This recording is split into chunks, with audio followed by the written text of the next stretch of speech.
vamos a continuar con la audiencia. A los señores senadores, vamos a continuar con las preguntas. Concluidas que sean las preguntas formuladas por instituciones y personas, vamos a pasar a las preguntas de los senadores que están presentes. Recuerdo que ya hay lista de oradores. A cualquier senador que quiera hacer uso de la palabra, por favor, consignarse en la lista. Señor locutor. Sí, señor presidente. Podemos continuar con las preguntas, por favor. Gracias. ¿Cuál es su postura sobre el artículo 75, inciso 22 de la Constitución, que establece que los pactos internacionales de derechos humanos que tienen jerarquía constitucional deben entenderse como complementarios de los derechos y garantías establecidos en la primera parte de la Constitución Nacional? ¿Qué opinión le merece la doctrina de la Corte Suprema, según la cual la interpretación que realizan los órganos de aplicación de los tratados internacionales con jerarquía constitucional tienen a su vez jerarquía constitucional? Senador Cimadevilla, ¿quiere hacer un...? Simplemente para saber este interrogatorio, ¿quién lo hizo? Las personas que están acá, muchas instituciones, digamos, personalidades e instituciones de la sociedad civil. Gracias. Adelante, puede responder, doctor. Bueno, en rigor de verdad, este cotejo al que hace referencia la jurisprudencia de la Corte no debe ser entendido como un dato histórico, ¿no? Porque si nosotros recurrimos a lo que han sido las actas de la Asamblea Constituyente, en ningún momento encontramos que el constituyente haya efectivamente realizado un cotejo norma por norma de los tratados internacionales con los derechos y garantías contenidos en la primera parte de nuestra Constitución Nacional. De modo que esta expresión y esta doctrina de la Corte debe ser entendida como un mandato, entiendo yo, de armonización y de compatibilización de aquellos tratados que han sido incorporados con jerarquía constitucional o que han sido equiparados, según la doctrina, a nuestro texto constitucional. Entiendo que es entonces un mandato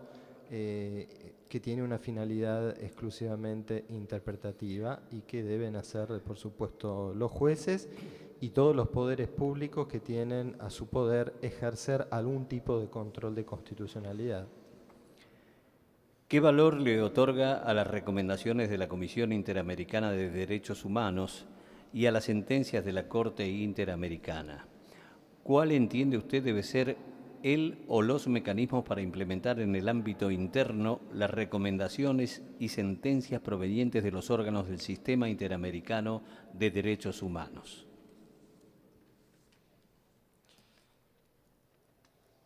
Bueno, la Corte a las recomendaciones de la Comisión le asigna un valor de guía, fundamentalmente, a pesar de alguna jurisprudencia reciente, fallo Carranza, la Proese, por ejemplo, en el que parecería ser que se postula que las recomendaciones tienen un carácter vinculante. Esto no queda claro. Por empezar, que se trata de fallos en donde los votos se encuentran atomizados, ¿sí? Votos que van en una dirección hacia el mismo resultado, pero con fundamentos distintos y disidencias como la de la doctora Carmen Argibay. De modo que entiendo que la jurisprudencia actual de la Corte Suprema no le otorga a las recomendaciones de la Comisión Interamericana el mismo valor que deben tener los fallos de la Corte Interamericana, que sí son considerados vinculantes para la Argentina. Detrás de todo este debate, por supuesto, está la cuestión de la responsabilidad internacional. Responsabilidad internacional que los tres poderes del Estado deben tratar de que la Argentina no incurra en ella. Asignarle a las recomendaciones de la Comisión el mismo valor que a las sentencias, a los fallos de la Corte Interamericana, creo, a mi modo de ver, que es desvirtuar de algún modo la arquitectura institucional prevista en el Sistema Interamericano de Derechos Humanos, que prevé una instancia jurisdiccional, que es la Corte, y una instancia consultiva, que es la Comisión. También hay cuestiones que por supuesto no podemos soslayar, que hacen a la legitimidad democrática que pueden tener este tipo de resoluciones. Nosotros tenemos nuestros tribunales, nosotros hemos en cierto modo cedido una parte de soberanía hacia la Corte Interamericana para que resuelva en casos contenciosos en los que el Estado es parte, es decir, no se trata esto de una instancia más a la que se puede recurrir después de haber tenido resultados adversos en la justicia nacional. Por lo tanto, no se puede pensar que las recomendaciones de la Corte tengan el mismo valor. ¿Cuáles son las expresiones que emplea la jurisprudencia de la Corte? Bueno, la Corte habla de tener en cuenta, de hacer el mayor o mejor esfuerzo, que las recomendaciones deben ser guía, pero esto no significa que deban ser vinculantes.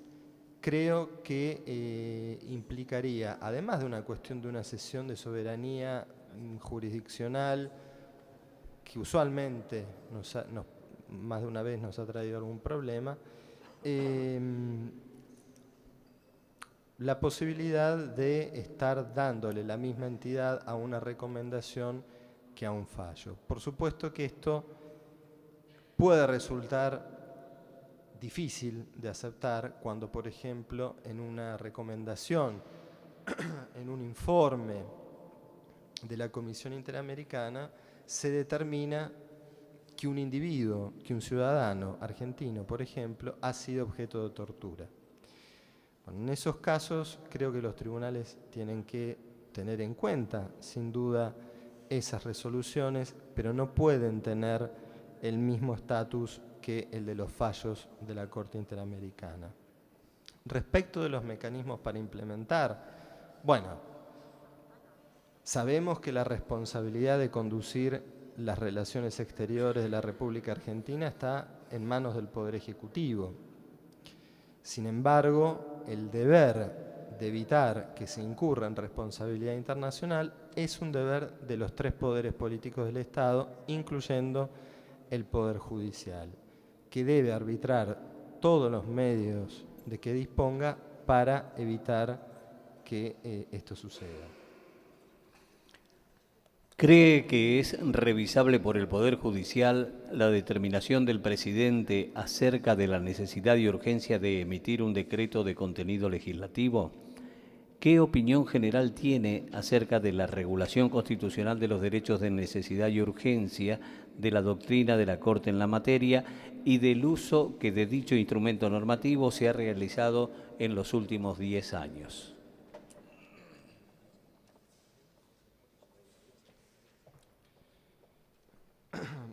Bueno, la Corte se ha pronunciado al respecto, sobre todo con jurisprudencia que es anterior a la ley que reglamenta la cuestión de los decretos de necesidad y urgencia, los fallos Berroqui, consumidores argentinos, donde se establecen pautas muy claras respecto de la posibilidad de revisar que se den aquellas circunstancias que la Constitución establece, o mejor dicho, aquellas circunstancias por las cuales el Poder Ejecutivo podría estar justificado para dictar decretos de necesidad y urgencia, que son las que conocemos, ¿no? Que las cámaras no puedan darle el tratamiento a un proyecto de ley o, bueno, eventualmente que por una circunstancia de urgencia, por una contingencia muy particular, bueno, no se pudiera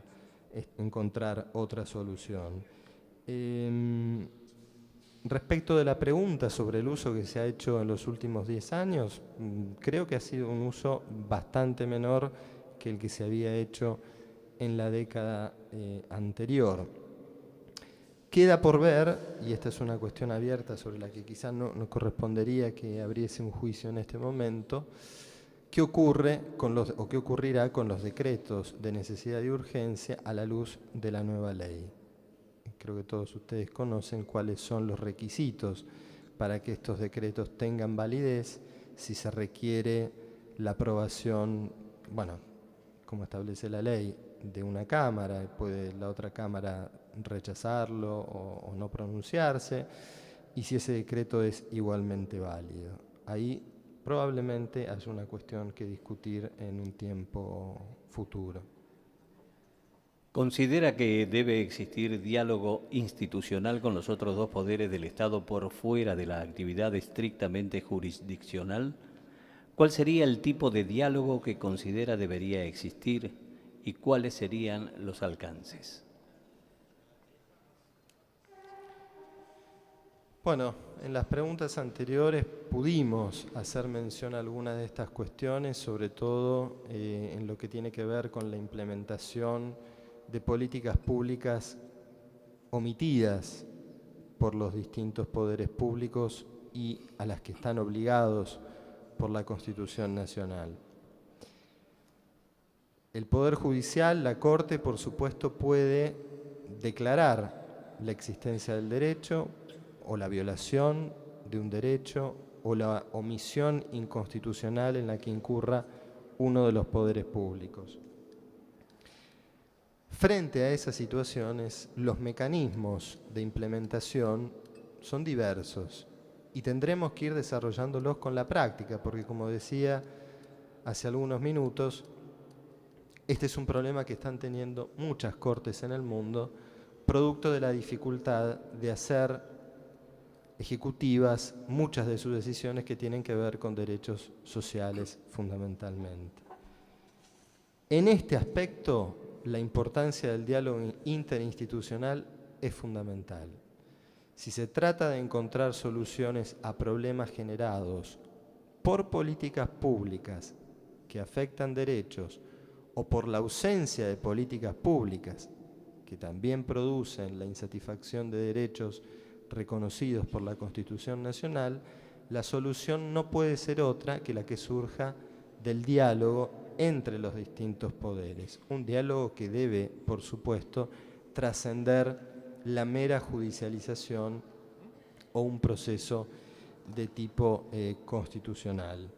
El tipo, ¿cuáles pueden ser estos mecanismos? Pueden ser varios. Nosotros hemos la experiencia del fallo Mendoza con el tema de la cuenca del Riachuelo, ha sido una experiencia en la cual la Corte ha decidido seguir de cerca el cumplimiento de una de sus decisiones y no tenemos la experiencia suficiente para prever otros mecanismos. En la medida en la que se vaya avanzando en esta práctica, podremos ir desarrollándolos. ¿Qué aspectos de una ley considera que pueden ser revisados? En particular, ¿considera que es constitucionalmente admisible la revisión judicial de la calidad y pluralidad del debate legislativo que antecede a una ley? Bueno, aspectos de una ley que puedan ser revisados, de una ley, de un decreto, de una resolución ministerial, de una sentencia, pero igual, limitémonos a las cuestiones políticas. Todas, por supuesto, excepto cuestiones de mérito, conveniencia, oportunidad. Respecto del análisis que pueda hacer el Poder Judicial de la calidad o la pluralidad del debate que haya antecedido la sanción de una ley, creo que aquí el Poder Judicial tiene muy pocas facultades, si no ninguna. A lo sumo, el Poder Judicial puede hacer un examen estricto de violaciones groseras que se hayan hecho de los reglamentos, por ejemplo, de las cámaras. Eso me parece que sería admisible. Luego, si en la práctica institucional, en la práctica política, no se dan las dinámicas deliberativas, participativas que todos desearíamos que sucedan, o al menos serían de mi agrado, no creo que la solución deba venir por el ejercicio del control de constitucionalidad de esa ley. En todo caso, el Poder Judicial debería participar activamente del diálogo interinstitucional necesario para evitar que algunas leyes lleguen o sean sancionadas con carencia de debate o de legitimidad según quien sea que las evalúe de ese modo. ¿Cuál es su opinión respecto a la constitucionalidad del delito de aborto, artículo 85 del Código Penal? ¿Cree que una situación de no implementabilidad generalizada de los incisos 1 y 2 del artículo 86 del Código Penal sobre el aborto no punible puede llevar a la declaración de inconstitucionalidad de ese artículo a favor de un modelo regulatorio de plazos que garantice el derecho a la igualdad y dignidad de las mujeres? El delito de aborto forma parte de la política criminal del Estado argentino, cuya facultad de establecer es de este Congreso. La Corte no tiene nada que decir respecto de la constitucionalidad de la política criminal, a no ser que esta política criminal, por supuesto, sea violatoria del bloque de constitucionalidad.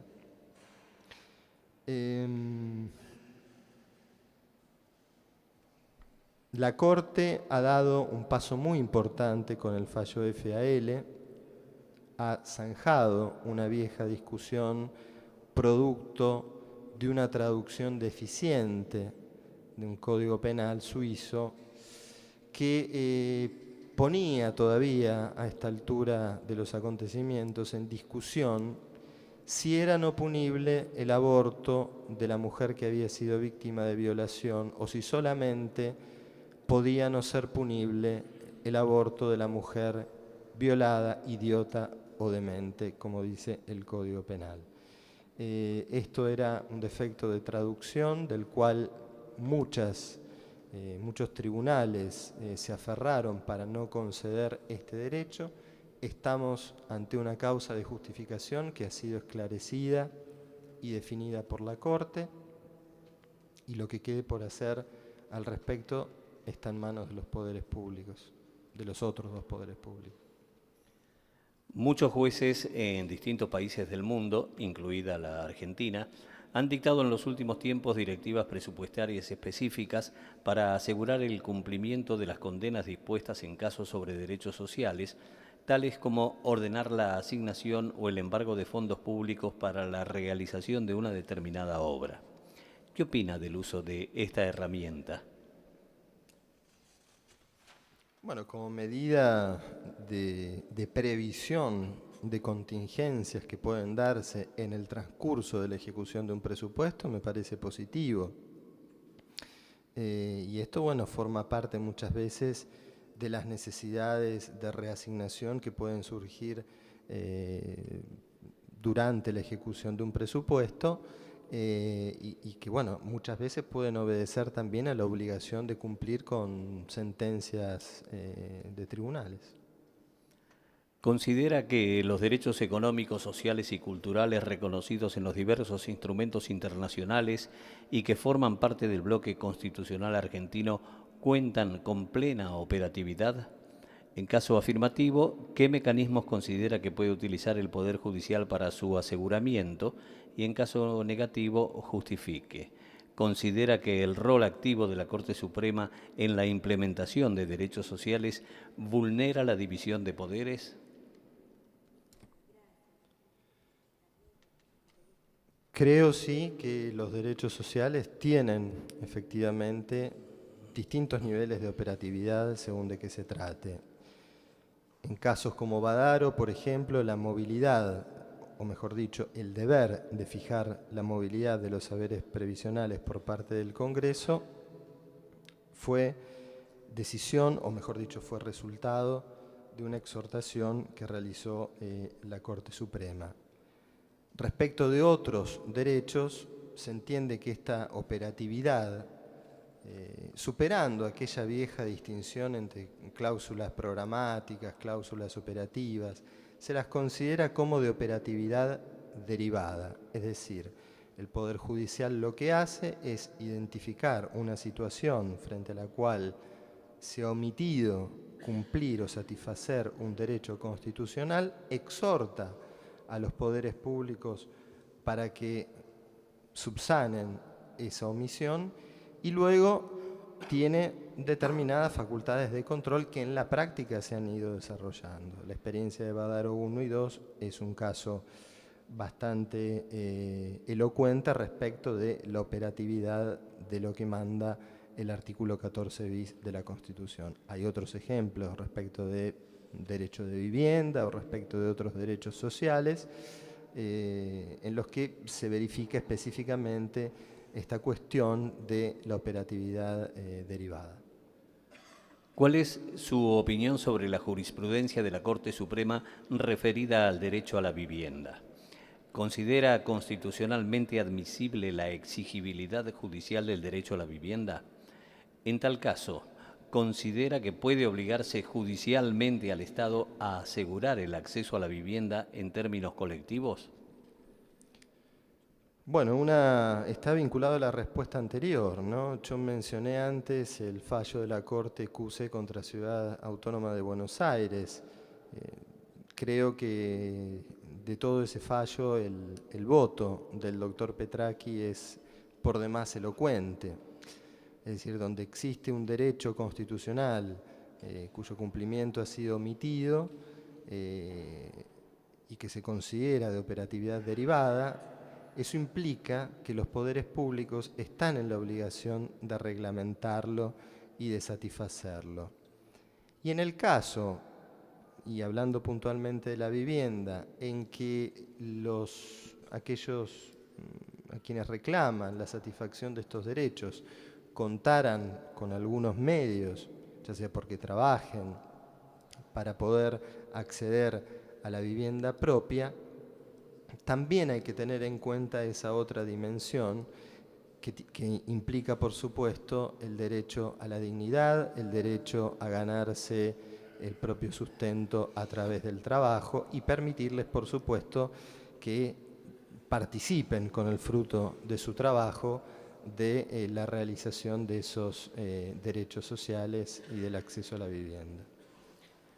Teniendo en cuenta lo dispuesto por la Convención sobre los Derechos de las Personas con Discapacidad, ¿considera que la accesibilidad física a espacios de acceso público de dominio privado es exigible judicialmente al Estado en virtud de su responsabilidad al respecto? ¿Considera que la negación de acceso, permanencia y participación en las escuelas comunes de personas con discapacidad es violatorio de su derecho a la educación? Sí, por supuesto que es exigible. La Convención sobre Discapacidad ha sido incorporada, bueno, tiene jerarquía constitucional desde el año pasado, por lo tanto debe garantizarse la accesibilidad siempre y en todos los casos, se trate de lugares públicos o privados. Respecto de la pregunta de las escuelas, yo creo que no se trata solamente, y en esto quizá tengo una visión más amplia del derecho, de asegurar el ingreso a las escuelas de las personas con discapacidad, sino también de asegurarle la atención y la dedicación especial de los docentes requerida para casos específicos de capacidad que puede no ser la requerida para el resto de los alumnos. En ambos casos, creo que estaríamos ante una violación a los derechos de las personas discapacitadas. ¿Considera que los requisitos establecidos en la Ley 26.854 respecto a las medidas cautelares satisfacen los estándares constitucionales? ¿Cuáles son, a su juicio, los recaudos para la traba de medidas cautelares contra el Estado? Bueno, este es un tema que probablemente sea judicializado y llegue a la Corte. Lo que sobrevuela en la doctrina de la Corte más reciente, en los últimos 2 o 3 años especialmente, es la idea de evitar un derecho cautelar que termine por la imposición de medidas cautelares sine die, es decir, sin que se sepa hasta cuándo van a durar, un resultado similar al que obtendría quien ha sido beneficiado por esa medida cautelar en la resolución del fondo de la cuestión. Creo que en este sentido se ha avanzado. Creo que la medida de la ley sobre medidas cautelares apuntaba en buena medida en ese sentido, y eventualmente, si se judicializa, habrá que ver si algún ciudadano particular carece de los recursos y de los procedimientos constitucionales necesarios y que la ley le reconoce para poder garantizar en forma inmediata la satisfacción de algunos derechos. Habrá que evaluarlo en el caso concreto. Señor presidente, esa fue la última pregunta. Bien, vamos a pasar entonces a las preguntas de los senadores. Yo tengo una lista de oradores abierta. Senador Cimadevilla, le cedo la palabra. Gracias, presidente. Aquí hasta ahora los interrogatorios o las consultas han pasado fundamentalmente por cuestiones que versan sobre lo jurídico. A mí me gustaría interrogar con absoluta franqueza, y no pido que esto lo tome como una falta de respeto, sobre algunas cuestiones que a nosotros nos permitan evaluar las cuestiones de ponderación y cordura que son necesarios en el ejercicio de la magistratura. Y el conocimiento que pueda tener la persona propuesta en las prácticas judiciales. Y esto lo digo y lo quiero preguntar directamente, porque si bien tangencialmente se lo mencionó, y hace un poco a que uno tenga elementos para evaluar esa ponderación y esa cordura, fueron publicados en distintos medios algunos tuits que a usted se le atribuyen, y yo le voy a leer algunos de los que han sido publicados.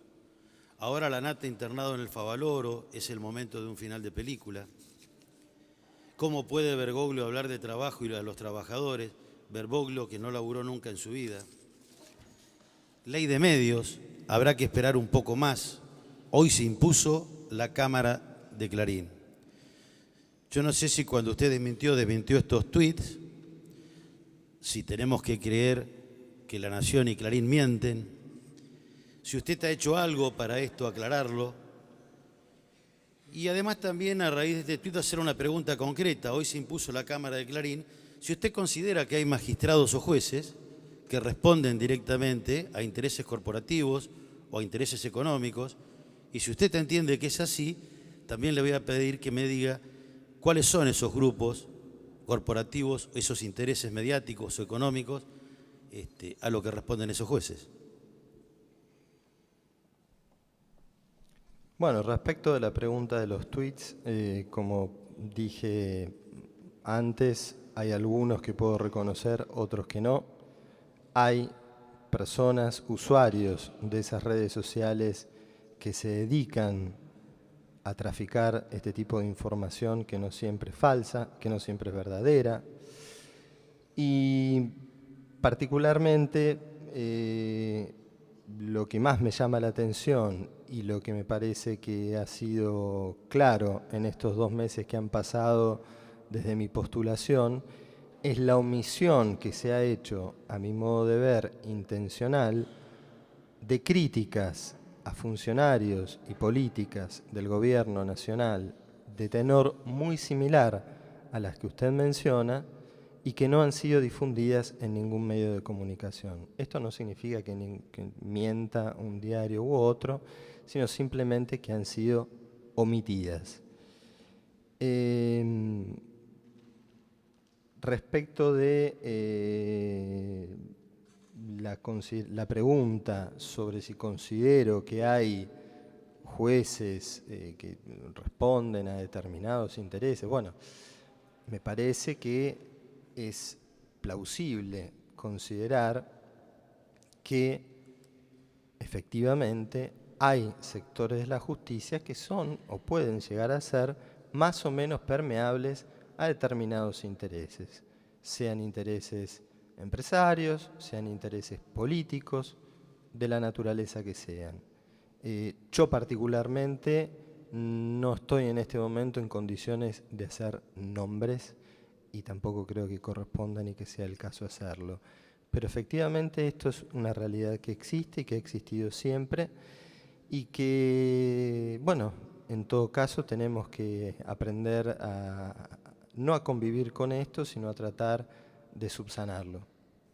Sí, lo que usted dice no deja de ser o tener una gravedad institucional significativa. Usted acaba de admitir que hay sectores de la justicia que responden a determinados intereses económicos o corporativos. ¿Cuáles son los elementos de juicio que usted tiene para que usted haga esta afirmación? Más allá de que pueda o no pueda dar nombres. Que responden no, que pueden ser más o menos permeables. Es una manera de responder. No, es que es una diferencia, porque responder es sumisión, es acatar decisiones. Y permeabilidad es tener una distinta capacidad de recibir argumentos, que puede tener que ver con coincidencias ideológicas, que puede tener que ver con visiones del derecho. No necesariamente esto implica corrupción, ni tráfico de influencias, ni mucho menos. Puede tener que ver con una serie de, bueno, con una permeabilidad a determinados puntos de vista.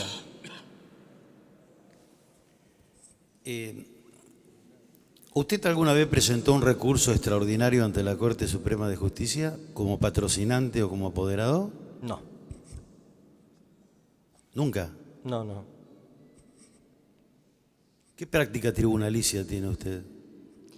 Bueno, si a lo que se refiere es al requisito que prevé el artículo 111 de la Constitución Nacional para que puedan ser designados jueces de la Corte, recuerdo que no exige la Constitución Nacional práctica tribunalicia alguna, ni mucho menos el ejercicio de la magistratura.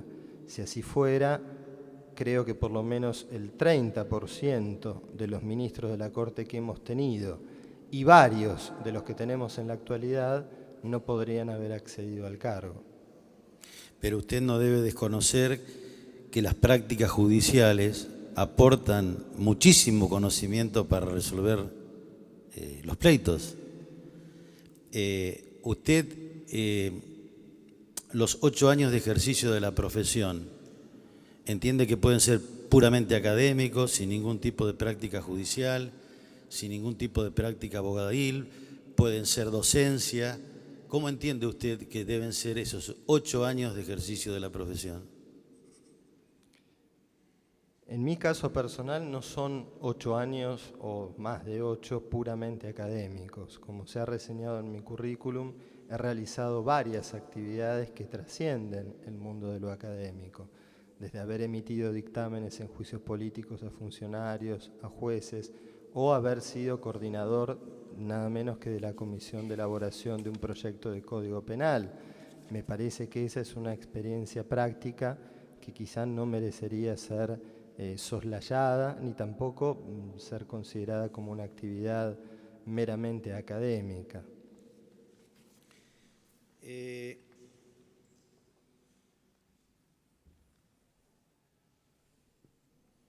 opinión a usted le merece que los poderes públicos se nieguen a acatar los fallos de la Corte?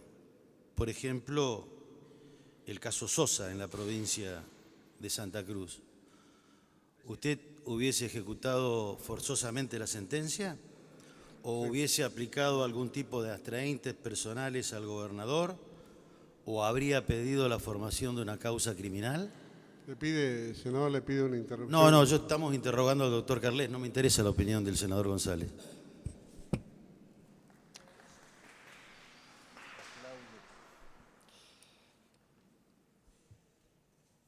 La Corte, cuando decide sobre cualquier materia, tiene que tener presente también cuál es su imperium. ¿Cuál es? Su imperium, es decir, cuál es la capacidad que tiene de imponer la decisión que toma. En algunos casos esto es muy sencillo, en la mayoría. En otros, sobre todo en los que tienen que ver con los poderes públicos y que atañen a cuestiones políticas, esto es extremadamente dificultoso. Posibilidades, sí, se me ocurren varias. Ha ocurrido, el caso que usted menciona no es el único. Tenemos casos en provincias que no pagaban, no coparticipaban a sus municipios y que la Corte obligó o exhortó al Poder Provincial a que lo hiciera. ¿Qué es lo que puede hacer la Corte en estos casos? Y bueno, se abre sí un abanico de posibilidades. ¿Debería la Corte pedirle al Poder Ejecutivo la intervención federal de la provincia en el caso de un desconocimiento de una orden de la Corte? No, le pregunto yo a usted, no me pregunto usted No, a mí. me lo pregunto a mí mismo, porque realmente no tengo la respuesta. ¿Debería embargar a la provincia? Me parece que en un sistema democrático, en el que debemos procurar que haya un debate democrático, una democracia deliberativa, con participación amplia de todos los ciudadanos, ninguna decisión tomada por 3 o 4 personas puede, por más Corte Suprema que sea, puede ir en contra de políticas que requieren de soluciones mucho más complejas y mucho más articuladas. ¿Tengo que interpretar esto como que usted convalida la desobediencia?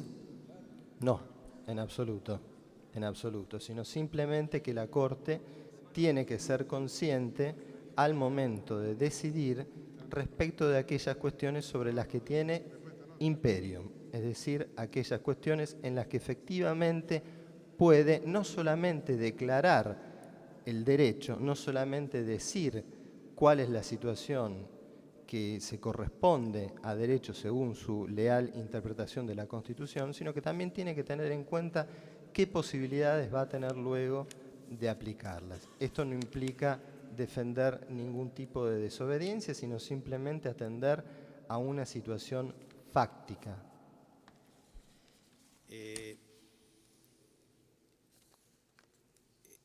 En estos interrogatorios que a usted se le ha hecho, los derechos humanos estuvieron presentes en varias preguntas. La Corte Interamericana de Derechos Humanos reiteradamente ha señalado, en varios casos, la habitualidad y la persistencia de la tortura en nuestro país.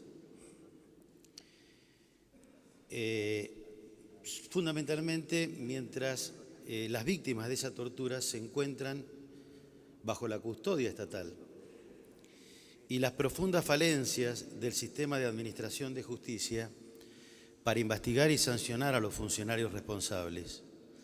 Deficiencia fundamentalmente basada en la morosidad de la tramitación de las causas. ¿Qué entiende usted que se ha hecho para revertir esta situación? ¿Con qué resultado? ¿Cómo ha observado usted esta situación? ¿Y qué propiciaría usted hacer de llegar al alto tribunal? Como todo problema de la complejidad del que usted plantea, las soluciones nunca pueden ser unívocas y dirigidas a partir desde una única institución. En materia de tortura o de prevención de la tortura, sobre todo en el ámbito carcelario, es muchísimo lo que se ha avanzado en los últimos años, a pesar de lo que han sido algunas recomendaciones o fallos de la Corte Interamericana de distinta fecha. Basta recordar la labor que viene realizando desde hace muchos años la Procuración Penitenciaria de la Nación, dirigida por el procurador Francisco Muñolo, que realiza un trabajo excelente, la Secretaría de Derechos Humanos, en las provincias, las distintas comisiones de prevención de la tortura, los distintos observatorios con apoyo público que hay a nivel provincial en materia de prevención de la tortura. En lo que creo que falta avanzar, y en esto respondo la última parte de su pregunta, es en empoderar a todos estos agentes de prevención de la tortura para que puedan actuar en forma directa e inmediata en los lugares donde estos hechos se cometen. Concretamente, que las personas encargadas de inspeccionar o de relevar situaciones violatorias de derechos humanos no se vean impedidas de hacerlo por ninguna autoridad administrativa. Sí, una última pregunta que está vinculado a su trabajo o no en el Colegio de Abogados. A mí sus respuestas no me quedaron claras porque cuando recurrimos a muchas aclaraciones, en realidad en vez de aclarar oscurecemos, ¿no? Pero sí hay declaraciones suyas hablando de la precariedad laboral en el Colegio de Abogados. ¿El Colegio de Abogados es una institución donde hay trabajo en negro, hay precariedad laboral? A mi modo de ver, el contrato de pasantía, cuando no cumple con su función educativa, tal como lo establecía la reglamentación vigente al momento en que yo tuve esa relación laboral con el Colegio Público de Abogados, es una forma de contrato de trabajo precario. Esto no significa que sea trabajo en negro. Era absolutamente legal la contratación. Es una forma de trabajo flexibilizado, producto de las reformas de flexibilización laboral que todos conocemos de la década pasada. Senador Giustiniani, por favor. Gracias, presidente.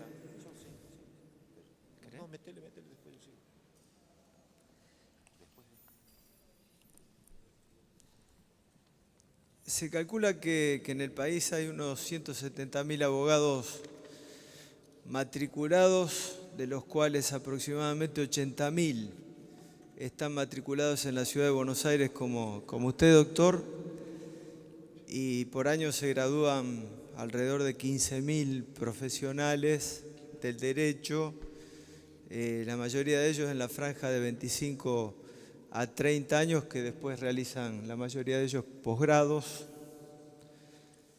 de forma tal que, bueno, la presidenta lo ha elegido a usted para presentarlo al Congreso de la Nación como candidato a la Corte por sus antecedentes académicos, perdón. No,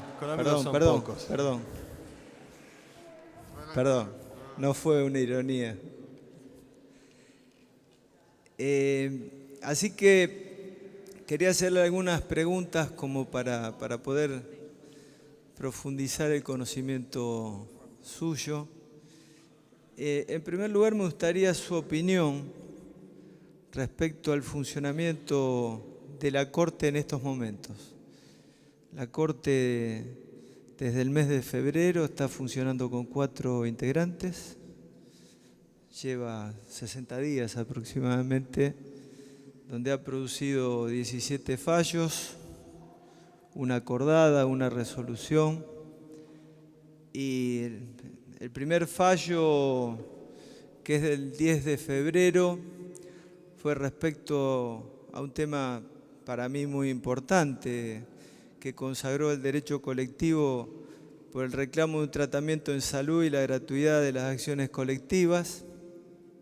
Asociación Civil para la Defensa en el ámbito federal e internacional de derechos con Instituto Nacional de Servicios Sociales para Jubilados y Pensionados.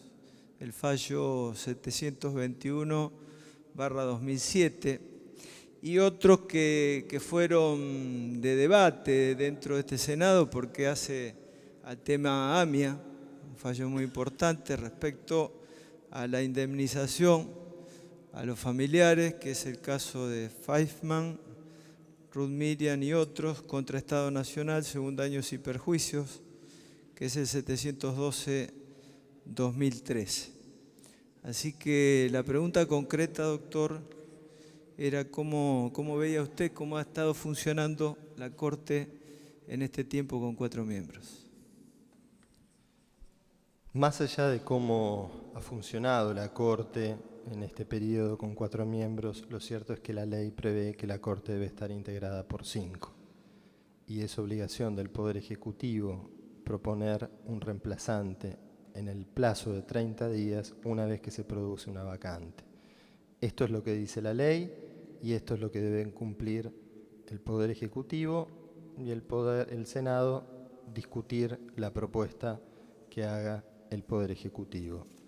Respecto de cómo ha funcionado la Corte, bueno, es evidente que no hay una situación de parálisis. Lo que hay es una Corte que está incompleta, una Corte que debería tener 5 miembros y tiene 4, una Corte que sigue requiriendo de 3 miembros para abrir la instancia, el mismo número que requería cuando tenía 9 miembros y cuando tenía 7, lo cual nos está diciendo que prácticamente requiere mayoría, prácticamente no, requiere una mayoría simplemente para abrir la instancia, de modo que es evidente que por cuanto pueda funcionar con las limitaciones del caso la Corte, hay una situación anormal producida por la falta de uno de sus miembros. También habría que ver en cada caso, en cada uno de estos fallos que usted menciona y en cada una de estas acordadas, cuántas firmas de magistrados encontramos. ¿Cuántas usted los ha visto, las ha estudiado y sabe cuántas en cada uno de estos casos importantes, por ejemplo, de los 2 que mencioné?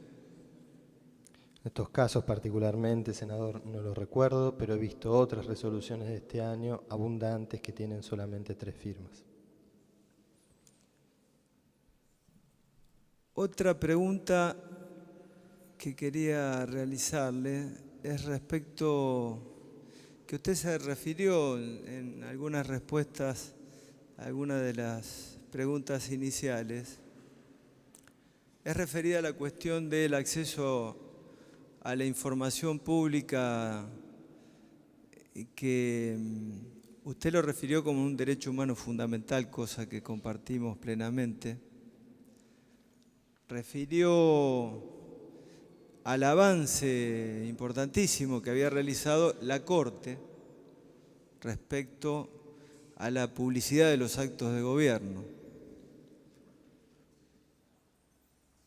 Me interesa en particular porque no me quedó claro en alguna parte de su alocución que usted hizo referencia, porque dio algunos ejemplos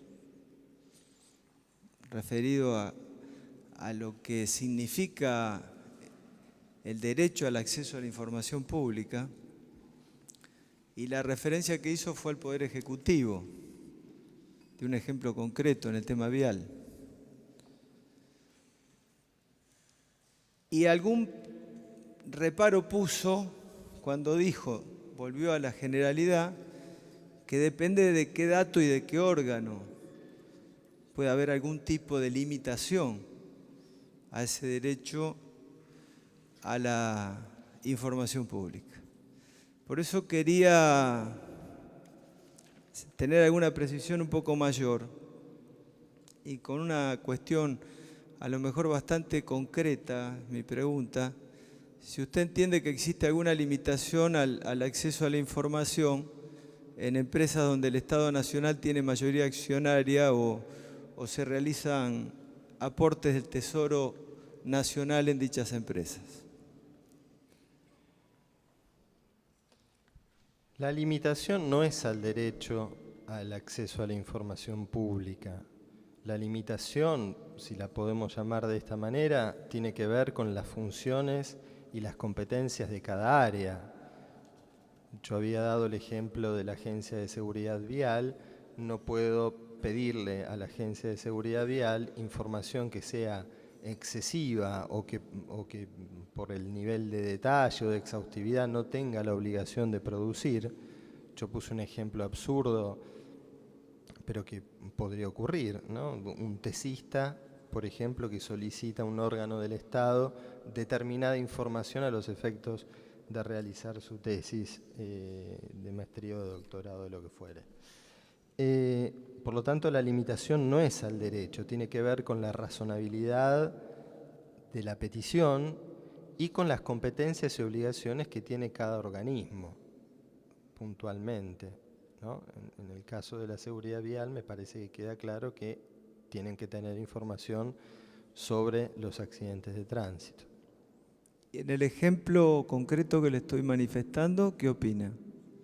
Le estoy preguntando el derecho al acceso a la información en empresas donde el Estado nacional, estoy hablando de empresas, sociedades anónimas, donde el Estado nacional tiene mayoría accionaria o realiza aportes del Tesoro en dichas empresas. Si en ese sentido, en ese caso, en esos casos, existe limitaciones o no al derecho a la información.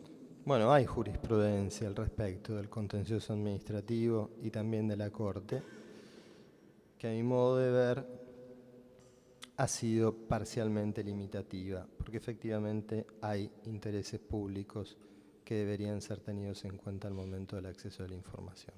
¿Cuáles fallos? Bueno, no recuerdo los extremos, pero bueno, sí recuerdo que hay jurisprudencia del fuero contencioso administrativo y que ha llegado a la Corte.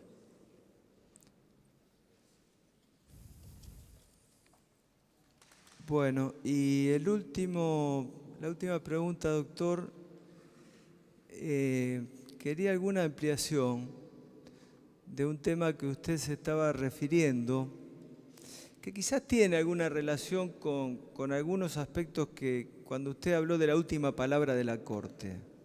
Me pareció interesante su reflexión respecto a la relatividad de la última palabra de la Corte referida a que en algunos temas usted dijo que había que pensarlo cuando hacía referencia a los otros dos poderes, que debía haber un diálogo entre los poderes respecto a algunos temas concretos. Cuando usted hablaba de eso, se me vino a la mente la cuestión del Consejo de la Magistratura, de la ley, del fallo de la Corte, y después cuando el tema salió más adelante en concreto y el senador Morales le preguntó en concreto cuál era su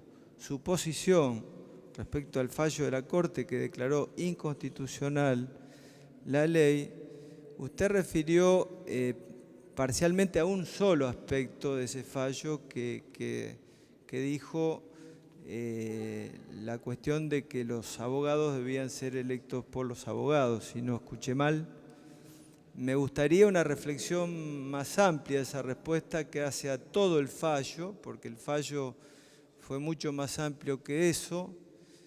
Al hacer la valoración respecto a la soberanía popular y al equilibrio de los poderes y por lo tanto me parece importante si usted puede ampliar el concepto referido a su criterio a ese fallo de la Corte. Bueno, para ofrecer algunas consideraciones más sobre el artículo 114 y sobre el fallo Rizzo, que en buena medida devuelve vigencia a la ley de 2006 y a la interpretación que debe hacerse de la Constitución respecto del concepto de equilibrio. Yo aquí me remito a lo que enseñaba Germán Vidar Campos. Equilibrio implica dos cuestiones: proporcionalidad en la periodicidad, porque recordemos que también está el requisito de la periodicidad, equilibrio, proporcionalidad, no solamente respecto de los miembros que integran el Consejo de la Magistratura, sino que esto debe respetar también a quienes son los que lo designan. Yo podría darle una opinión que trasciende incluso lo resuelto en el fallo Rizzo y decirle que de todas las composiciones del Consejo de la Magistratura, quizá la que me parece que pudo haber sido optimizada de haberse desarrollado con el tiempo fue la de 1999, pero esto es una opinión estrictamente personal. Entonces, de todas las consecuencias y de ese extenso fallo, de todo lo que podría decirse al respecto, yo me quedo y prefiero destacar esta idea de equilibrio como proporcionalidad entendiendo la proporcionalidad además vinculada a quienes deben elegir a los representantes de cada estamento.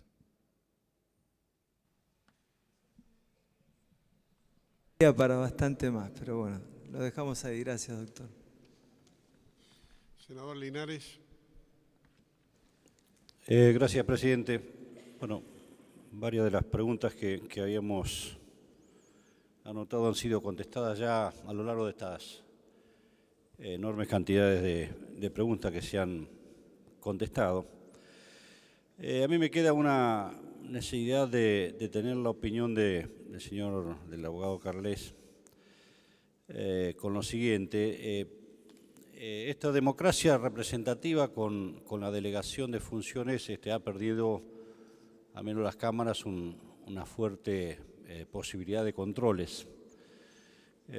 La pregunta sería, ¿cuáles son, a su entender, los requisitos que debieran tener leyes que deleguen facultades en los ejecutivos que no han vuelto y que habilitan una serie de acciones que luego son de difícil retroceso? Bueno, en general, como establece el artículo 76 de la Constitución Nacional, entendemos que la delegación legislativa está prohibida, salvo materias específicas, ¿no? Materias determinadas de la administración o cuestiones de emergencia pública. La cláusula octava de la Constitución Nacional preveía un plazo de 5 años para la caducidad de toda esa legislación. Plazo que sucesivamente, a partir de 1999, y si mal no recuerdo, hasta el año 2009, fue renovado periódicamente. Una de las esperanzas que teníamos al respecto era que esto se pudiera solucionar por medio del digesto, ¿sí? El digesto que discriminara entre lo que era legislación delegante y legislación delegada. Bueno, en el interín, mientras se sancionó el digesto en el Congreso, hemos también aprobado un nuevo Código Civil, de modo que esto aporta también un elemento de complejidad al análisis. Respecto de las delegaciones legislativas, desde un punto de vista jurídico, merecen absolutamente todos los controles que merecen las leyes, por supuesto. Y hay una diferencia que creo que es oportuno aclarar entre la delegación legislativa y los decretos de necesidad y urgencia, porque los decretos de necesidad y urgencia carecen de la presunción de constitucionalidad que sí tiene la legislación delegada. Entonces, que sería saludable que esto se fuera restringiendo, no tengo la menor duda, pero es una cuestión política que deben resolver los poderes públicos.